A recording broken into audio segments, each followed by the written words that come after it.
মাদকের এমন আঁকড়া হয়, তাহলে এই মাদকের একটা হলো 10 বছরের পোলাপানে গাঁজা হিরোইন কিনে নিয়ে খায়। আমরা নিষেধ করছি যে এলাকার লোকজন তো নষ্ট হয়ে যেতেছে, তো ওই নিষেধ করার জন্য এটা পূর্ব থেকে আমাদের প্রতি একটা আক্রোশ যে আমরা মাদক বেচতে নিষেধ করি। তারপরে ওই 16 তারিখ দুপুর 2টায় মদ খাইয়া এই রাস্তা দিয়ে মনে করেন যে ছুরি নিয়ে লাঠি নিয়ে রাস্তাঘাটে যে গার্মেন্টসের লোকজন আছে, যত ব্যবসায়ী আছে, এলাকার যত সাধারণ মানুষ আছে, সকলকে ছুরি দিয়ে মারতে যায়, লাঠি দিয়ে বাড়ি দিতে যায়। এইভাবে এক পর্যায়ে এক লোকজনকে বাইরে করছে। পরবর্তীতে বাইরে করতে আমার দোকানে আক্রমণ করছে, এদের ভাঙচুর করছে। দেখেন এনে আছে, এই যে আমার এই শোকেস ভাঙছে, গ্যাস ভাঙচুর করছে, চুলা ভাঙছে, মোটর সোটা সবকিছু করছে, পানির লাইন টাইন সব ভাঙ্গা একবার। আমার হোটেলে কোনো পানি নাই, আমার হোটেলে যে পানির লাইন ছিল এগুলো সব অফ করে মনে করেন যেন কোনো পানি নাই।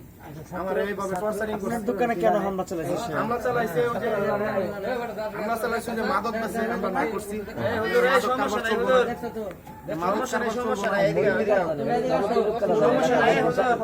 মহিলা টহিলা যারা আছে যাকে দেখতেছেন তারা সবাই ছিল এই পাশে, যারা আছে সব লোকই আছে।